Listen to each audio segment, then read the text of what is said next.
بسم اللہ الرحمن الرحیم الحمد للہ والصلاة والسلام علی رسول اللہ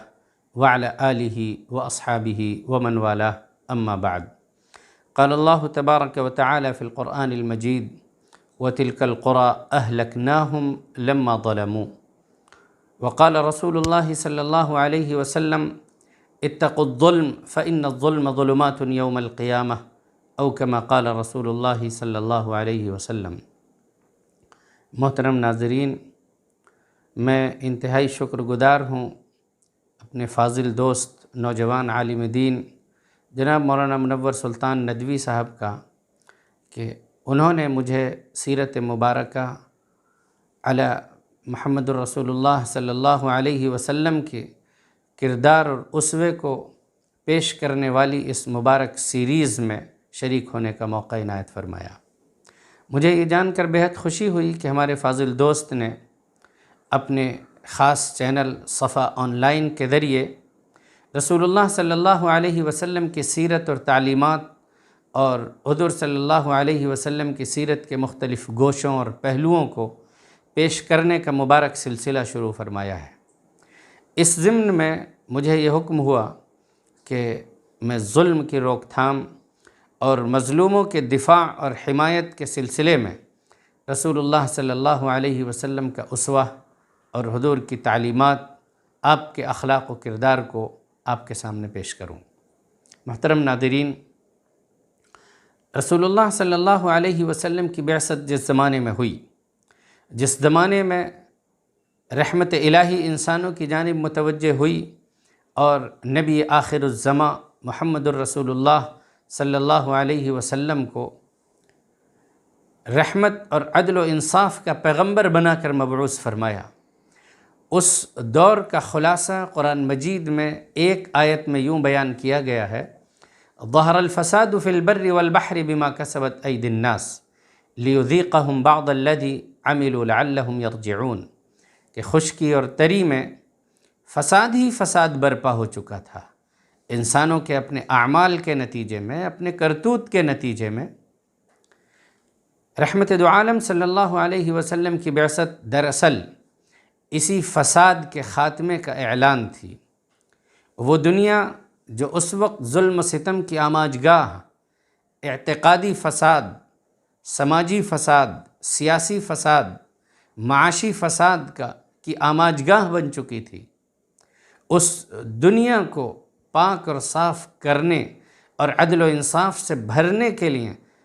محمد الرسول اللہ صلی اللہ علیہ وسلم کی بعثت ہوئی تھی۔ اگر ہم خلاصے کے طور پر دیکھیں اور جائزہ لیں سیرت نبوی صلی اللہ علیہ وسلم کا، تعلیمات نبوی کا، تو اندازہ ہوتا ہے کہ ایک طرف حضور صلی اللہ علیہ وسلم کی وہ روشن تابناک تعلیمات ہیں، وہ درخشندہ ہدایات ہیں جو آپ لے کر آئے تھے، وہ عظیم الشان دین ہے جس کو آپ نے انسانیت کے سامنے پیش فرمایا تھا، اور دوسری طرف خود ذات نبوی صلی اللہ علیہ وسلم کا بہترین اسوہ، بہترین کردار، شاندار عملی نمونہ موجود ہے جو ہر نوعیت سے کامل اور مکمل ہے، جس کے بارے میں خود خالق کائنات نے فرمایا: لقد كان لكم في رسول الله اسوة حسنة لمن كان يرجو الله واليوم الآخر وذكر الله كثيرا۔ رسول اللہ صلی اللہ علیہ وسلم کی تعلیمات پر اگر نظر ڈالیں اور حضور کے لائے ہوئے دین کو، آپ کے احادیث کو، قرآن مجید کے نصوص کو دیکھیں تو ہمیں صاف معلوم ہوتا ہے کہ رسول اللہ صلی اللہ علیہ وسلم نے اپنی ان تعلیمات اور ہدایات کے ذریعے، ربانی تعلیمات اور ربانی ہدایات کے ذریعے ظلم کے خاتمے کا اعلان فرمایا، ظلم کو حرام قرار دیا، ظلم کرنے سے روکا۔ حدیث قدسی ہے کہ رسول اللہ صلی اللہ علیہ وسلم نے اللہ کی جانب سے بندوں کو یہ پیغام سنایا کہ اللہ اپنے بندوں سے مخاطب ہو کر یوں ارشاد فرماتا ہے: یا عبادی انی حرمت الظلم علی نفسی وجعلتہ بینکم محرما فلا تظالموا، میرے بندو، میں نے اپنے اوپر ظلم کو حرام قرار دیا ہے، لہذا تم آپس میں ایک دوسرے پر ظلم نہ کرو۔ علماء نے لکھا ہے لم يحرم اللہ علی نفسہ الا الظلم، ذات باری تعالی حق سبحانہ و تعالی نے اپنی ذات کے اوپر جس چیز کو صراحت سے حرام قرار دیا ہے وہ ظلم ہے۔ ظلم کرنے کو ذات باری تعالی نے اپنے اوپر حرام قرار دیا ہے، اور اپنے اسی عمل کو، اسی ہدایت کو بندوں سے کہا ہے اور بندوں کو حکم دیا ہے لا تظالموا، تم آپس میں ایک دوسرے پر ظلم نہ کرو۔ رسول اللہ صلی اللہ علیہ وسلم کی سینکڑوں احادیث ہیں جس میں حضور صلی اللہ علیہ وسلم نے ظلم سے روکا ہے۔ قرآن مجید کی سینکڑوں آیات ہیں جس میں ظلم سے روکا گیا ہے، ظالموں کا انجام ذکر کیا گیا ہے، اللہ تعالیٰ نے ظالموں کی کیسے پکڑ فرمائی اس کو تفصیل سے ذکر کیا گیا ہے۔ قرآن مجید میں ایک جگہ پر اللہ تعالیٰ نے ارشاد فرمایا وَتِلْكَ الْقُرَىٰ أَهْلَكْنَاهُمْ لَمَّا ظَلَمُوا، یہ بستیاں ہیں جن کو ہم نے ظلم کی پاداش میں ہلاک کر دیا۔ ایک اور آیت میں اللہ تعالیٰ نے ارشاد فرمایا وَلَقَدْ أَهْلَكْنَا الْقُرُونَ مِنْ قَبْلِكُمْ لَمَّا ظَلَمُوا، تم سے پہلے ہم نے بہت سی بستیوں کو اس وجہ سے ہلاک کر دیا، اس وجہ سے نابود کر دیا کہ وہ ظلم پر اتر آئے تھے، ظلم کے خوگر بن گئے تھے، وہ ظلم کرنے لگے تھے، وہ اپنے اوپر بھی ظلم کرتے تھے، اپنے نفس پر، اپنی جان پر ظلم کرتے تھے، وہ انسانوں پر بھی ظلم کرتے تھے۔ رسول اللہ صلی اللہ علیہ وسلم نے ظلم سے بچنے کی تلقین فرمائی۔ حدیث میں حضور صلی اللہ علیہ وسلم نے ارشاد فرمایا اتقوا الظلم فإن الظلم ظلمات یوم القیامہ، اے لوگو ظلم سے بچو، اس لیے کہ ظلم قیامت کے دن تاریکیوں کی شکل میں آئے گا، اندھیرا بن جائے گا جس میں انسان بھٹکتا رہے گا لیکن وہ نکلنے کے لیے کوئی راستہ نہیں پا سکے گا۔ رسول اللہ صلی اللہ علیہ وسلم کی تعلیمات میں تو یہاں تک ملتا ہے جس کو دیکھ کر حیرت ہوتی ہے۔ حضور نے ارشاد فرمایا اتقوا دعوت المظلوم، لوگو کسی پر ظلم کر کے اس کی بد دعا سے بچو، مظلوم کی بد دعا سے، مظلوم کی آہ سے بچو۔ وَإِنْ كَانَ كَافِرًا، اگرچہ وہ کافر ہی کیوں نہ ہو، اگرچہ وہ کافر ہی کیوں نہ ہو، مظلوم کی بد دعا سے بچو۔ فَإِنَّهُ لَيْسَ بَيْنَهُ وَبَيْنَ اللَّهِ حِجَاب، اس لیے کہ اس کے اور اللہ کے درمیان کوئی حجاب نہیں ہوتا۔ مظلوم کی بد دعا براہ راست عرش الہی تک پہنچتی ہے۔ رسول اللہ صلی اللہ علیہ وسلم نے اور بہت سی روایات میں یہ ہدایت ارشاد فرمائی ہے۔ حضور صلی اللہ علیہ وسلم کا ارشاد ہے جس کو مسند احمد میں ذکر کیا گیا ہے ما من مسلم یخذل امرأ مسلما فی موطن ينتقص فیہ من حرمتہ الا خذلہ اللہ تعالی فی موطن یحب فیہ نصرتہ، کوئی مسلمان اپنے بھائی کو بے یار و مددگار نہیں چھوڑتا ہے کسی ایسی جگہ پر جہاں اس کی جان، اس کے مال، اس کی عزت و آبرو پر حملہ ہو رہا ہو، اسے ذلیل کیا جا رہا ہو، ستایا جا رہا ہو، اس کی حرمت کو پامال کیا جا رہا ہو، مگر اللہ ایسے بے یار و مددگار چھوڑنے والے مسلمان کو ایسی جگہ پر چھوڑ دیتا ہے اور اس کی مدد نہیں فرماتا جہاں اسے اللہ کی مدد کی ضرورت ہوتی ہے۔ قرآن مجید نے تو مظلوموں کے دفاع کرنا، مظلوموں کی حمایت میں اٹھ کھڑے ہونا، ان کے دفاع میں جان اور مال کو لگا دینا اور میدان میں اتر جانا، اس کو ضروری فریضہ قرار دیا ہے۔ اگر ایسا نہیں کرتا کوئی اور مظلوموں کے دفاع میں اٹھ کر نہیں کھڑا ہوتا، مظلوموں کی حمایت میں نہیں اٹھ کر کھڑا ہوتا، تو قرآن مجید نے سخت وعید ان کے لیے سنائی ہے۔ یہ رسول اللہ صلی اللہ علیہ وسلم کی لائی ہوئی روشن ہدایات اور تعلیمات ہی ہیں جس میں یہ کہا گیا ہے ما لکم لا تقاتلون فی سبیل اللہ والمستضعفین من الرجال والنساء والولدان الذین یقولون ربنا اخرجنا من هذه القریة الظالم اہلها، تمہیں کیا ہو گیا ہے کہ تم نہیں نکلتے مظلوموں کی حمایت کے لیے، ان بچوں، عورتوں، بوڑھوں، کمزوروں، بے سہاروں کی حمایت میں نہیں نکلتے جو یہ کہہ رہے ہیں اور ستم اور ظلم سے پریشان ہیں اور یہ کہہ رہے ہیں کہ اے ہمارے پروردگار ہمیں اس بستی سے نجات عطا فرما جس کے رہنے والے ظالم ہیں۔ حضور صلی اللہ علیہ وسلم کی تعلیمات کا یہ ایسا جز، ایسا حصہ ہے جس میں مظلوموں کی حمایت کو ضروری قرار دیا گیا ہے، ایک فریضہ قرار دیا گیا ہے۔ ایک شخص مومن ہو، مسلمان ہو، اللہ پر ایمان رکھتا ہو، نبی پر ایمان رکھتا ہو، نبی کے ذات کو مانتا ہو، حضور صلی اللہ علیہ وسلم کے طریقے اور منہج پر ہو، اور اس کے جیتے جی اس کے نگاہوں کے سامنے، اس کی آنکھوں کے سامنے کسی پر ظلم ہو جائے، کسی کو ذلیل کیا جائے، کسی کی حرمت کو پامال کیا جائے اور وہ برداشت کر لے، یہ ممکن نہیں ہے۔ رسول اللہ صلی اللہ علیہ وسلم کی ایک حدیث میں اس کا اشارہ ملتا ہے۔ حضرت صلی اللہ علیہ وسلم نے ارشاد فرمایا، من اذل عنده مؤمن فلم ينصره وهو يقدر على ان ينصره اذله الله على رؤوس الاشهاد يوم القیامہ، جس کے پاس کسی مومن کو ذلیل کیا گیا اور اس نے باوجود قدرت کے، باوجود اس کی مدد کرنے کی قدرت کے اس کی مدد نہ کی، کل اللہ عام مخلوق کے سامنے علی رؤوس الاشہاد ایسے شخص کو ذلیل فرمائے گا۔ ایک حدیث میں حضور نے اسی مزاج کو یوں بیان فرمایا، المسلم اخو المسلم، ایک مسلمان دوسرے مسلمان کا بھائی ہوتا ہے، لا یظلمہ ولا یخذلہ ولا یسلمہ، وہ نہ تو ظلم کرتا ہے، نہ بے یار و مددگار چھوڑتا ہے، اور نہ اپنے بھائی کو حالات کے حوالے کر کے پیچھے ہٹ جاتا ہے۔ بعض محدثین نے اس کی تشریح یوں لکھی ہے، ای لا یترکہ مع من یؤذیہ بل ینصرہ ویدفع عنہ، یعنی وہ اپنے بھائی کو ایسے لوگوں کے چنگل میں نہیں چھوڑتا جو اس کو ستاتے ہیں، اس پر ظلم کرتے ہیں، بلکہ وہ اس کی مدد کرتا ہے، اس کا دفاع کرتا ہے۔ تو ایک طرف حضور صلی اللہ علیہ وسلم کی یہ تعلیمات ہیں جس میں ایک مومن کا، ایک مسلمان کا یہ مزاج اور شعار بتایا گیا ہے کہ وہ نہ تو ظلم کرتا ہے، نہ ظلم کسی کو کرنے دیتا ہے، بلکہ مظلوموں کی حمایت کرتا ہے، اور مظلوموں کی حمایت کے لیے کمر بستہ ہو جاتا ہے، اٹھ کھڑا ہوتا ہے۔ اب آئیے یہ بھی جائزہ لیجئے کہ خود حضرت صلی اللہ علیہ وسلم کا اسوہ اور حضور صلی اللہ علیہ وسلم کا کردار کیا تھا۔ حضور صلی اللہ علیہ وسلم کا اس معاملے میں ایسا پاکیزہ، ایسا شفاف، ایسا بہترین کردار تھا جس کی مثالیں تاریخ انسانی میں کم ملتی ہیں۔ رسول اللہ صلی اللہ علیہ وسلم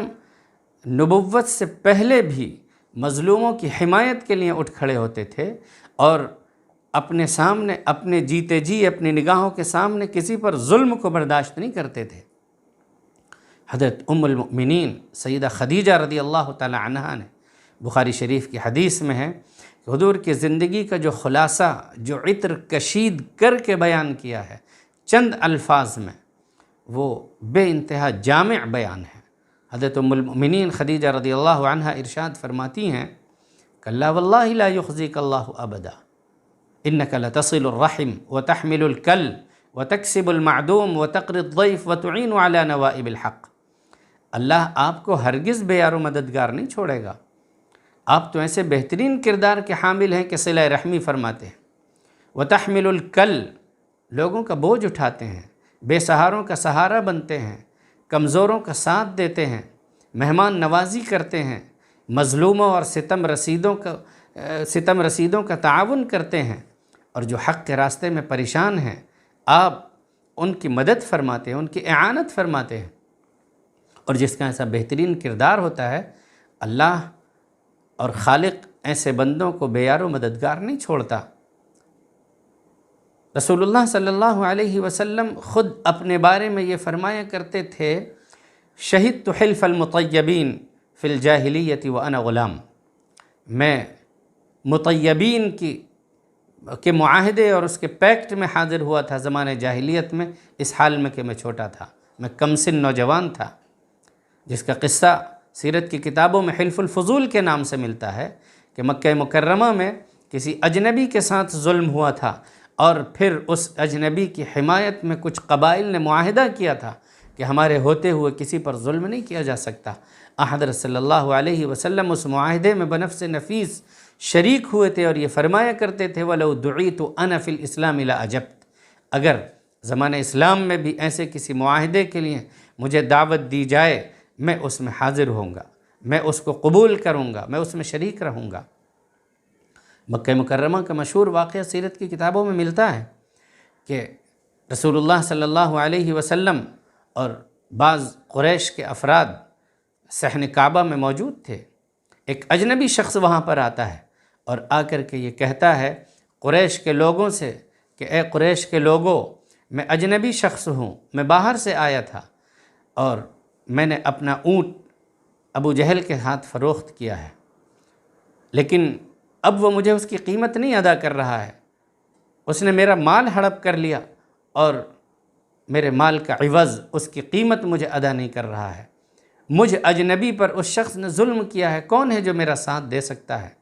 لوگوں نے حضور صلی اللہ علیہ وسلم کی طرف اشارہ کیا کہ فلاں شخص جو بیٹھا ہوا ہے وہ تمہاری مدد کرے گا، وہ تمہارا ساتھ دے سکتا ہے۔ وہ اجنبی شخص حضور کی خدمت میں حاضر ہوتا ہے اور رسول اللہ صلی اللہ علیہ وسلم سے پورا واقعہ ذکر کرتا ہے۔ حضور صلی اللہ علیہ وسلم اس اجنبی شخص کے ساتھ مکے کے ظالم و طاغی اور مکے کے متکبر شخص، جتھے دار انسان ابو جہل کے پاس جاتے ہیں، اس کے دروازے پر پہنچتے ہیں اور اس کو آواز دیتے ہیں، اس کے دروازے کو کھٹکھٹاتے ہیں۔ ابو جہل اندر سے پوچھتا ہے کون؟ حضور نے فرمایا محمد۔ حضور صلی اللہ علیہ وسلم کی آواز سن کر وہ خوف زدہ ہو جاتا ہے، وہ باہر آتا ہے اور پھر اس منظر سے خوف کھا کر، حضور صلی اللہ علیہ وسلم سے رعب کھا کر، وہ اس اجنبی مظلوم شخص کی قیمت ادا کر دیتا ہے۔ تنہا رسول اللہ صلی اللہ علیہ وسلم اس اجنبی کے ساتھ مکے کے متکبر انسان کے گھر پہنچ جاتے ہیں اور مظلوم کا حق دلاتے ہیں۔ رسول اللہ صلی اللہ علیہ وسلم کی زندگی کے ایک دو واقعات نہیں، بلکہ آپ کی زندگی بھری ہوئی ہے کہ حضور صلی اللہ علیہ وسلم نے مظلوموں کی اعانت فرمائی، مظلوموں کی حمایت فرمائی اور کبھی ظلم کو برداشت نہیں کیا۔ رسول اللہ صلی اللہ علیہ وسلم کی، میں نے ابھی عرض کیا، بعثت ہی اس لیے ہوئی تھی کہ ظلم کا خاتمہ کیا جائے۔ رسول اللہ صلی اللہ علیہ وسلم نے اپنی آمد کے بعد خواتین پر ظلم کا خاتمہ کیا، بچوں پر جو ظلم ہوتا تھا اس کا خاتمہ کیا، یتیموں، بیواؤں، بے سہاروں پر ظلم کو حرام قرار دیا، قیدیوں پر ظلم کو حرام قرار دیا، غلاموں پر ظلم کو حرام قرار دیا، اور یہ کہا کہ جو خود کھاؤ وہ انہیں کھلاؤ، جو خود پہنو وہ انہیں پہناؤ، اور خبردار انہیں کسی ایسے کام کا مکلف نہ کرو جس سے یہ تھک جائیں، اور اگر تم کسی ایسے کام کا انہیں مکلف کر دو تو ان کی اعانت کرو، فَأَعِينُوهُمْ، ان کا ہاتھ بٹاؤ، ان کا ساتھ دو۔ رسول اللہ صلی اللہ علیہ وسلم نے انسانی معاشرے کے ہر طبقے، ہر جماعت پر، جس پر بھی ظلم ہوتا تھا، حضور نے ظلم کے خاتمے کا اعلان فرمایا۔ مشہور واقعہ ہے حضرت ابن مسعود بدری رضی اللہ تعالی عنہ فرماتے ہیں کہ میں اپنے غلام کو ایک دن مار رہا تھا اور کوڑے سے اس کو کوڑے لگا رہا تھا۔ سمعت صوتا من خلفی، میں نے اپنے پیچھے سے ایک آواز سنی، آواز یہ آ رہی تھی، اعلم ابا مسعود، اعلم ابا مسعود، ابو مسعود جان لو، ابو مسعود سمجھ لو۔ اور فرماتے ہیں کہ فلم افہم الصوت من الغضب، میں چونکہ غصے کی حالت میں تھا اس لیے آواز کو نہیں پہچان سکا وہ کس کی آواز ہے۔ جب حضور قریب ہوئے، اذا ہوا رسول اللہ صلی اللہ علیہ وسلم، حضور صلی اللہ علیہ وسلم تھے اور یہ ارشاد فرما رہے تھے، اعلم ابا مسعود، اعلم ابا مسعود ان اللہ اقدر علیک منک علی هذا الغلام، ابو مسعود سمجھ لو اللہ تمہارے اوپر اس سے زیادہ قادر ہے جتنا تم اس غلام پر قدرت رکھتے ہو۔ ابو مسعود ابن مسعود جن کی تربیت ہوئی تھی حضور صلی اللہ علیہ وسلم کی گود میں، حضور صلی اللہ علیہ وسلم کی تعلیمات کے نتیجے میں وہ کانپ جاتے ہیں اور آخرت کے استحضار سے، حضور صلی اللہ علیہ وسلم کی اس تلقین سے ان پر یہ اثر ہوتا ہے۔ وہ کہتے ہیں هو حر لوجہ اللہ، یہ غلام اللہ کی رضامندی کے لیے آزاد ہے۔ حضور صلی اللہ علیہ وسلم نے انسانوں پر ظلم کے خاتمے کا اعلان فرمایا، ہر نوعیت کے ظلم کو ختم فرمایا، مظلوموں کی حمایت فرمائی۔ آپ کی بعثت رحمت کا پیغام صرف انسانوں کے لیے نہیں تھی بلکہ العالمین کے لیے رحمت کا پیغام تھی۔ آپ سیرت کی کتابیں پڑھیں، احادیث کا جائزہ لیں تو آپ کو اندازہ ہوگا کہ حضور صلی اللہ علیہ وسلم نے انسان تو انسان، حیوانوں پر ظلم کا خاتمہ فرمایا۔ زمانہ جاہلیت میں ایک مزاج تھا، ایک عادت تھی کہ جانوروں کو باندھ دیا جاتا تھا اور پھر ان پر نشانہ لگایا جاتا تھا، لوگ نشانہ درست کرتے تھے۔ رسول اللہ صلی اللہ علیہ وسلم نے اس حیوانی، بدترین، ظالمانہ، بے رحمانہ شکل کے خاتمہ فرمایا اور صاف اعلان کیا کہ جانوروں کے ساتھ یہ ظلم جائز نہیں ہے۔ رسول اللہ صلی اللہ علیہ وسلم نے ایک ایسی عورت اور ایسی خاتون کے بارے میں فرمایا جو بلی پالتی تھی لیکن اس کو بھوکا رکھتی تھی، بلی کے ساتھ ظلم کرتی تھی، حضور صلی اللہ علیہ وسلم نے فرمایا کہ وہ جہنم میں ہے۔ لیکن ایک ایسی عورت جو جانور کے ساتھ بھی محبت کا، ہمدردی کا، رحمت کا معاملہ جس نے کیا، ایک فاحشہ بدکار عورت جس نے کتے کو پانی پلایا تھا، حضور صلی اللہ علیہ وسلم نے فرمایا کہ اس کی مغفرت کر دی گئی۔ یہ واقعہ صرف ایک واقعہ نہیں تھا، بلکہ یہ امت کو تعلیم اور تلقین تھی کہ ایک مومن اور حضور صلی اللہ علیہ وسلم کے اسوے پر عمل کرنے والا اور آپ کی سیرت پر چلنے والا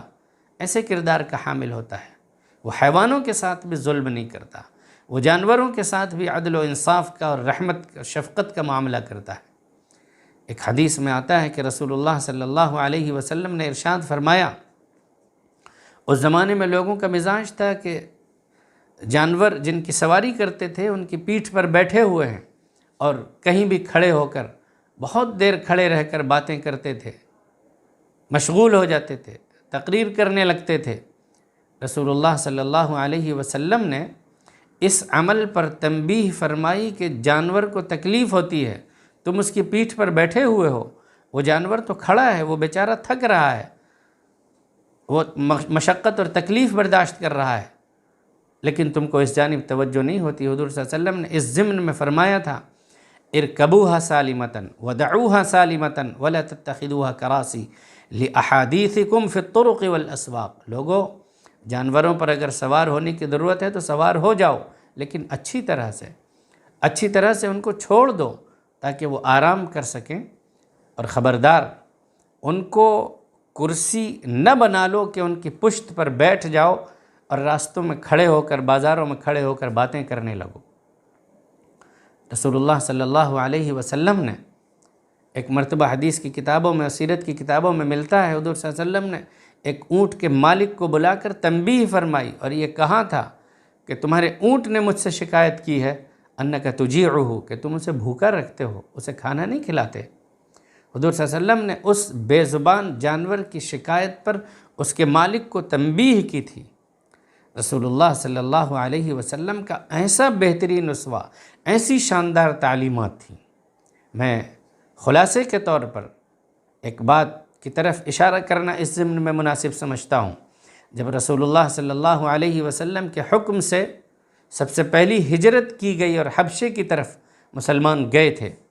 اس میں سیدنا جعفر رضی اللہ تعالی عنہ بھی تھے۔ حضرت جعفر رضی اللہ عنہ اس وفد کے قائد تھے، ایک نوجوان حضور صلی اللہ علیہ وسلم پر جو ایمان لایا تھا، جس نے اسلام کی روح کو سمجھا تھا، جس نے حضور کی پیغام کو سمجھا تھا۔ وہ نجاشی کے دربار میں، جو اس زمانے میں عیسائیت کی شہنشاہیت کی قلمرو تھی، جو جہاں اس دربار میں جہاں اعیان سلطنت، وزراء، انجیل کے پادری، بڑے بڑے راہب موجود تھے، وہاں اسلام کا تعارف اس نے کن الفاظ میں کرایا تھا؟ پورے اعتماد کے ساتھ، وثوق کے ساتھ،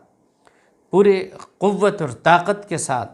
بھرپور استدلال کے ساتھ وہ یوں گویا ہوئے تھے، اور ان کے وہ الفاظ جاہلیت اور اسلام کے مابین ایک خط امتیاز ہیں، ایک خط فاصل ہیں۔ حضرت جعفر رضی اللہ عنہ نے فرمایا تھا، ایھا الملک کننا قوما جاہلیہ، بادشاہ ہم تو جاہل لوگ تھے، نأکل المیتہ، مردار کھاتے تھے، ونعبد الاصنام، بتوں کی پوجا کرتے تھے، ونقذف المحصنات، پاک دامن عورتوں پر تہمت لگاتے تھے، ہم بچیوں کو زندہ درگور کرتے تھے، یأکل القوی منا الضعیف، ہم میں سے طاقتور کمزوروں کے حقوق کو غصب کرتا تھا، اس کو کھا لیتا تھا۔ ہم اسی حال میں تھے، اسی سطح پر زندگی گزار رہے تھے کہ خدا نے کرم فرمایا اور ایک اپنے پیغمبر کو، اور ہمارے ہی درمیان سے ایک نبی مبعوث فرمایا، یأمرنا بالصلاۃ، جو ہمیں حکم دیتا ہے نماز پڑھنے کا، ہمیں حکم دیتا ہے اللہ کی وحدانیت کا، ہمیں حکم دیتا ہے بت پرستی سے اجتناب کا، جو ہمیں حکم دیتا ہے صلہ رحمی کا، یتیموں، بیواؤں، کمزوروں اور بے سہاروں کی مدد کرنے کا، جو ہمیں یہ حکم دیتا ہے کہ ہم لوگوں کا تعاون کریں، لوگوں کی مدد کریں، کسی کو نہ ستائیں، کسی پر ظلم نہ کریں۔ ہم نے اس کی تعلیمات کو قبول کر لیا، ہم اس پر ایمان لے آئے، ہماری قوم ہماری دشمن بن گئی۔ حضرت جعفر رضی اللہ تعالی عنہ کے یہ وہ حقیقت پسندانہ الفاظ ہیں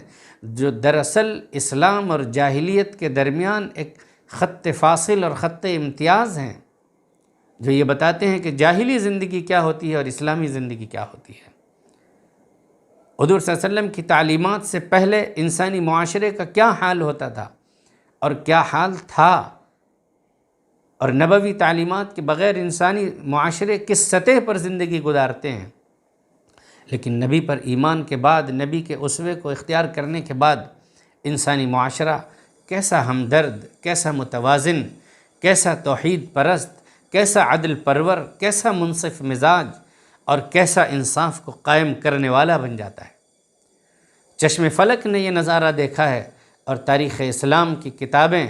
اور تاریخ کی کتابیں بھری ہوئی ہیں، بلکہ کتب خانے بھرے ہوئے ہیں، کہ جس وقت اسلامی ریاست اور اسلامی حکومت قائم ہوئی اور حضرت صلی اللہ علیہ وسلم کے تربیت یافتہ افراد کے ہاتھوں حکومت قائم ہوئی،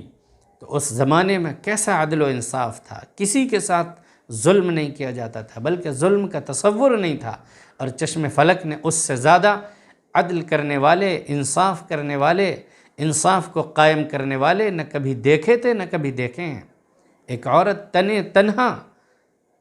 طویل سفر کرتی تھی، دور دراز کا سفر کرتی تھی، لیکن اس کو پورے راستے کسی کا خوف نہیں ہوتا تھا،